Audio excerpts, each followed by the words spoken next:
Welcome back to the adventure. Preston and I are back in the garage, and we got a delivery from O'Reilly's. And in one of these 3 boxes is hopefully a new high pressure line. Preston, you want to take a guess of which one it's going to be in? The smaller one? The smaller one, he says. Let's find out. But for conversation's sake, I'm going to say it's this one. Alright, brake pads. And that's it. Preston, you were wrong. Oh no. Okay, box number 2. I'm actually a little worried now. That's just my... Oh, this is a brake 2. Alright. I'm getting a little worried. Down to the last box. Hey-o, there it is. That's our new high pressure line for our power steering pump. If you saw in our last video, we dug into the engine bay, we removed the air box and also the auxiliary fan so that we could replace our power steering pump. Preston, what kind of pump did we put in? A WJ. Yeah, so our Cherokee is a Jeep XJ.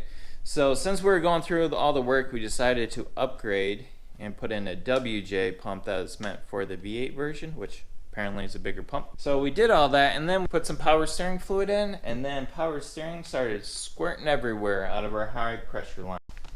I need to hold the back. Here, you hold it, I'll hold it back. It might just try to poke through. Looks like they gave us some new O-rings, which should go on the very tip here. Give it a little PB blaster. I'm gonna use a 5/8 inch wrench. Easier to take this off before we went ahead and put the pulley back on. Problem is right now that we're spinning the bottom one instead of the top one, so we need to put a wrench down in there to hold that in place. Took some persuasion, able to loosen it up so I can take it out now. We got the top one off. It is currently leaking right here on the air intake. So the bottom one connects to the steering box.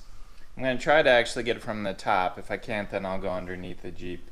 Okay, Preston, we got some flare nut wrenches, but we still don't have the correct size. We need an 18 millimeter, and I don't want to go to the store and buy a new one. So we decided, since we're getting rid of that line, we're just going to cut it off, because I do have an 18 millimeter socket that can fit on there.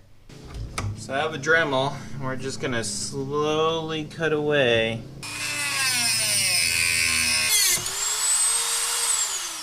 We're through. Okay, we just cut the line so that we can use the socket because I don't have anything else that would fit. I got an 18 millimeter. And well, that took a lot more effort than it should have, because we didn't have the right tool for the job, but we persevered with the help of our Dremel. So we got the new one. We're gonna put the O-ring on that little flared part right there. Okay, so that way, so we'll fish this through. Under.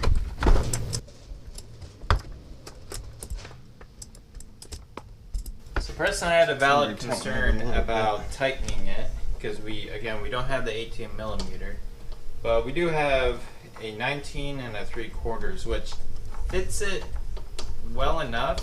Just not well enough to loosen it if it was on there super tight, which it was. But we should be able to get it tight enough without rounding over the nut. What a pain in the butt. That took like a quarter of a turn at a time, coming from multiple angles just because of how tight it was in there. But we finally got it on. It feels like there might be a thread or two between the housing and the nut exposed, and I'm a little worried about that, but it won't go any further. So we're gonna fingers crossed that that's actually how it's supposed to be. But we're gonna put the top line on now. It definitely has more threads. Hopefully that's okay. To connect the top, you're gonna need a 16 millimeter. You might have to finesse it a little bit to get the threads started. At least that's how it is on this one.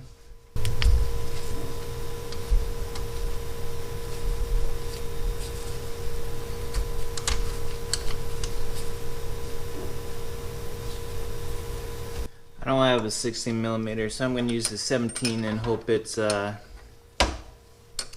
close enough.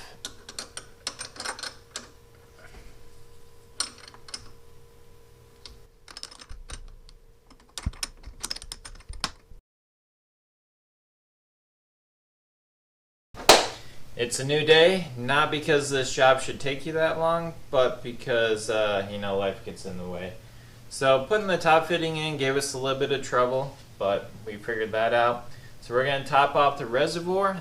Okay, Preston and I are itching to go off-roading, but we need to test to see if we have any leaks first. And this is also a maiden voyage for the steering pump as well. We just barely upgraded that to the WJ V8 power steering pump. And that's when we discovered we had these leaks in the high pressure line.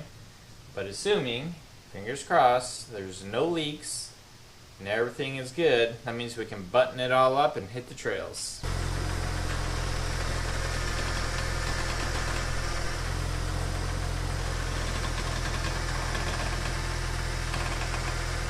Preston and I just tested it. I didn't see any leaks, so I think we're going to call that a win.